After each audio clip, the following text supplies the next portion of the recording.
સુરત ખાતે સંત શિરોમણી શ્રી નામદેવજી મહારાજનો સંજીવન સમાધિ મહાઉત્સવ ઉજવવામાં આવ્યો હતો। આ કાર્યક્રમમાં માત્ર ગુજરાત જ નહીં પરંતુ મહારાષ્ટ્ર, રાજસ્થાનથી પણ સમાજના લોકો એકઠા થઈ ગયા હતા અને ભાગ લીધો હતો।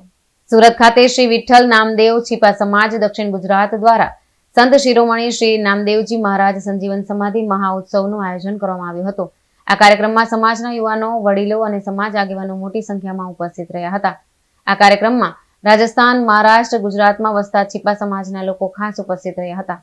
संत शिरोमणी नामदेवजी महाराजे तेमना परिवारना 13 सभ्यों साथे 80 वर्षथी वये पंढरपुर में समाधि लीधी हती। तेथी ज संत नामदेवजी ने शिरोमणी कहेवामां आवे छे अने आपणे संत नामदेवना बतावेला मार्ग पर चालवुं जोईए अने तेमना द्वारा करायेला सत्कार्योने जीवनमां उतारवा जोईए, जेवुं समाजना आगेवानोए आपनी युवा पेढ़ीने मार्गदर्शन आप्युं हतुं। आ समग्र कार्यक्रममां 1500 થી 2000 लोको उपस्थित रह्या हता। कि जो इस कार्यक्रम में आपने जो शोभा बढ़ाई है, मैं अपनी कार्यकारिणी अहमदाबाद और कोटा की तरफ से भूर प्रशंसा करते हुए आप सबको, भाई बहनों को और यहाँ के जो भी हमारे पदाधिकारी और जो भी सब आए हुए हैं आगंतुक मेहमान, सबको मैं हाथ जोड़कर प्रणाम करता हूँ। ये बड़ा ही मुख्य अवसर है। मैं संपूर्ण नामदेव समाज को जहाँ जहाँ पे भी हमारे भारत में है, मैं इन सबको बताना चाहता हूँ कि हम सूरत से जो भी हमारे नामदेव समाज के लोग हैं उनसे प्रेरणा लें और इसी तरीके से जो प्रोग्राम हो रहा है और वहाँ पर हमारे इष्ट भगवान जो नामदेव जी ने हमको जो सिखाया है, खासकर उस युवा पीढ़ी को मैं आगाह कर रहा हूँ कि ये समाज की जो झोली है ये आपके कंधों पर है और हम सबको एक स्वच्छ और पवित्र हमको समाज को स्थापना देनी होगी। यहाँ जो कार्यक्रम हो रहा है ये कार्यक्रम संत शिरोमणि नामदेव जी महाराज की संजीवन समाधि के उपलक्ष्य में मनाया जा रहा है। संत नामदेव जी महाराज ने जीवित समाधि ली थी पंढरपुर में, जहाँ पंढरपुर में नामदेव पायरी नाम से वो प्रसिद्ध है। उन्होंने अपने सपरिवार लगभग 14 लोगों ने जीवित समाधि ली थी। संत नामदेव जी की ये तमन्ना थी, ये इच्छा थी। पांडुरंग जी से उन्होंने कहा कि भाई पांडुरंग, मैं अब मुझे मोक्ष दे दे, मेरे अपने शरणों में ले लें। लेकिन उन्होंने जो तिथि मांगी उस पर विट्ठल भगवान सहमत नहीं हुए। उन्होंने तिथि मांगी थी 11 का दिन, एकादशी का दिन, कि नहीं भैया एकादशी के दिन तो देख नामदेव मेरे सब भक्त आएंगे, मैं कैसे उस दिन तेरे को मैं समाधि दे दूँ, मैं नहीं दूँगा।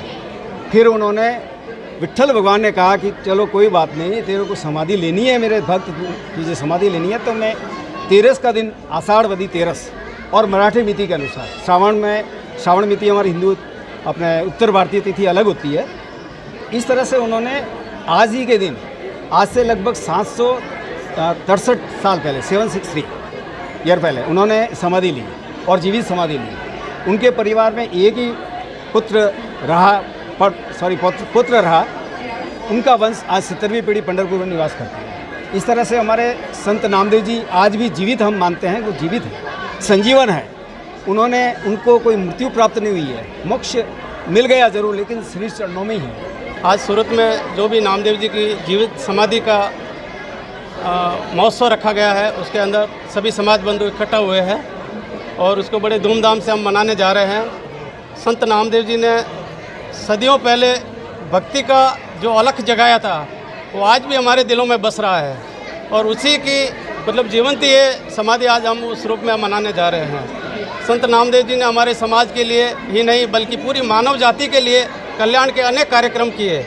उसके अंदर भक्ति का, प्रेम का, भाईचारे का बहुत ही बड़ा उन्होंने जीवन जीने का कला सिखाई हमें। उसी रास्ते पर हम आज दिन तक समाज हमारा चलने जा रहा है और चलता रहेगा और उसी रास्ते पे चलने से समाज का विकास और उन्नति होएगी। नामदेव जी ने अपने जीवन के अंदर कई चमत्कार किए। उन्होंने बचपन से लेके समाधि तक कई ऐसे चमत्कार किए जिनका मतलब आज दिन तक हमारे दिलों में वो बस रहे हैं। एक समय की बात है कि कबीरदास जी जो इतने बड़े पहुँचे हुए संत थे, उन्होंने भी नामदेव जी के बारे में सुना तो वो भी उनके दर्शन करने के लिए वहाँ चल पड़े। आज सूरत में क्या प्रोग्राम रखा आज सूरत के अंदर जीवित समाधि का विशेष प्रोग्राम रखा गया है और उसी के अंदर हम मनाने जा रहे हैं। समाज के कितने लोग उपस्थित हैं? यहाँ पे कम से कम 1000-1200 लोग की उपस्थिति तो दर्ज है और ऊपर भी कम ज़्यादा करके 1500-2000 लोग होंगे कम से कितने कम। साल से आप ये प्रोग्राम करते आ रहे हो सूरत में? सूरत में 2 साल से मेरे ख्याल से हो रहा है, पिछले 2 साल से हो रहा है जी। क्या कहना चाहोगे समाज के लोगों को, क्या कहना चाहोगे? समाज के लोगों को यही कहना चाहता हूँ कि नामदेव जी की जीवनी और उन्होंने जो उपदेश दिए हैं उसके ऊपर चलेंगे हम तो समाज बहुत नई ऊंचाइयों के ऊपर जाएगा। और हमें एकता का संदेश विशेष रूप से ध्यान रखना है, पूरा समाज मिलके इस समारोह को अपने को मनाना है, तो उस हिसाब से पूरे समाज का भी नाम होएगा और समाज नई बुलंदियों के ऊपर छुएगा।